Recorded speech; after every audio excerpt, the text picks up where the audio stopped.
मैं आभारी हूँ आदरणीय प्रधानमंत्री श्री नरेंद्र मोदी जी का, जिनके प्रयास से आज भारत और जापान के संबंध एक नई ऊंचाई को छू रहे हैं। आदरणीय प्रधानमंत्री जी की प्रेरणा से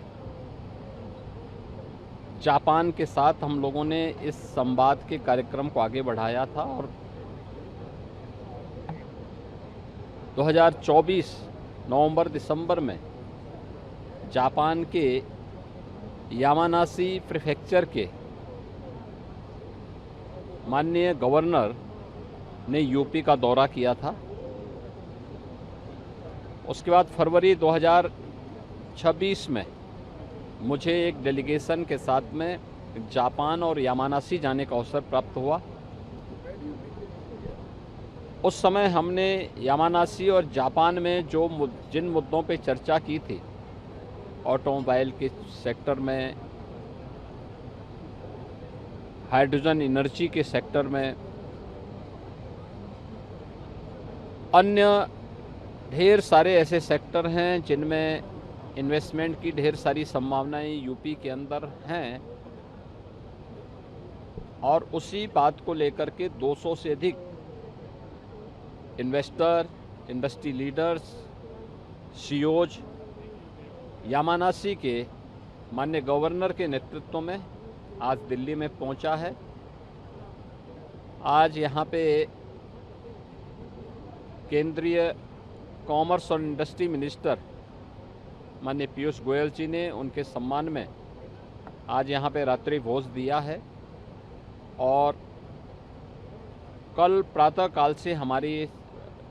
इन सभी मुद्दों को लेकर के यूपी में इन्वेस्टमेंट के अलग अलग सेक्टर में जो जापान का ये प्रतिनिधि मंडल है यामानाशी के माननीय गवर्नर के नेतृत्व में आया है, बहुत उत्साही है और कुछ ठोस इन्वेस्टमेंट करने का इच्छुक है, और मेरा मानना है कि हम उसे ज़मीनी धरातल पर उतारने में सफल होंगे। कुछ आइडिया दे सके सर, कितने की उम्मीद है इन्वेस्टमेंट की? देखिए, जापान के दौरे के दौरान 1.5 लाख करोड़ से ऊपर के सहमति पत्रों को वहाँ के इन्वेस्टर ने हमें सौंपा था, जिसमें से लगभग 1 लाख करोड़ के आसपास का हमारे साथ एमओयू हुआ था। मेरा मानना है अब समय आ गया है, जब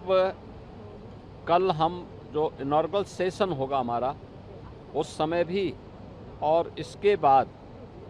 अन्य कार्यक्रमों में, अलग अलग सेशन में भी इन सबको ग्राउंड ब्रेकिंग भी करेंगे। अब ये केवल बातचीत नहीं होगी, ग्राउंड ब्रेकिंग का भी होगा। कल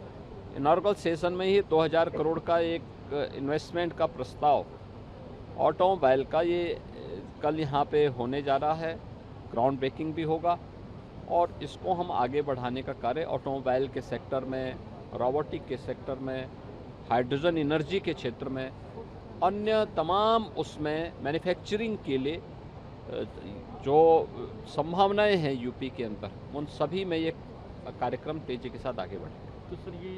इन्वेस्टमेंट एमओयू जो है ये यमुना एक्सप्रेसवे पे देख सकते हैं या और भी जगह, कहीं भी यूपी के अंदर हमारे पास 75,000 एकड़ का लैंड बैंक है, 36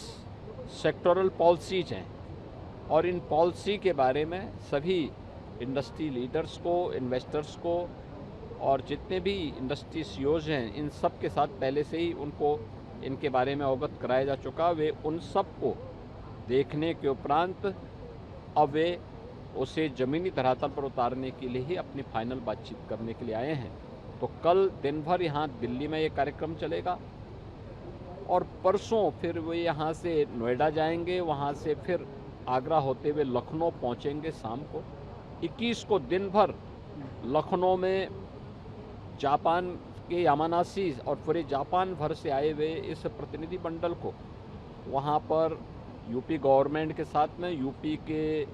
इंडस्ट्री लीडर्स के साथ बातचीत करने का, उनके साथ इंटरेक्शन का इनका कार्यक्रम है। फिर 22 को ये पूरा डेलीगेशन वाराणसी में जाएगा। वाराणसी में सारनाथ में उनका एक कार्यक्रम होना है, फिर गंगा आरती के कार्यक्रम के साथ जुड़ेंगे और बाबा विश्वनाथ धाम में दर्शन करने के उपरांत फिर ये वापस जापान रवाना होगा। एक बड़ा, पहली बार इतने बड़े पैमाने पे जापान का कोई डेलीगेशन इन्वेस्टमेंट की दृष्टि से भारत में आया है और मैं इसके लिए यामानाशी के जो माननीय गवर्नर हैं उनको और उनकी पूरी टीम को हृदय से धन्यवाद देता हूं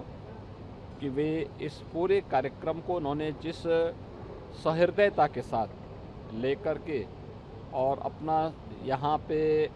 आत्मीयता दिखाई है और भारत और जापान के संबंधों को मजबूती प्रदान करने के लिए अपना योगदान दे रहे हैं, वह सचमुच अभिनंदनीय है। और मेरा मानना है कि जापान की टेक्नोलॉजी, जापान की समयबद्ध तरीके से अपने कार्य के प्रति अनुशासन, ये सभी जो उनकी उपलब्धियां हैं, तो यूपी के अंदर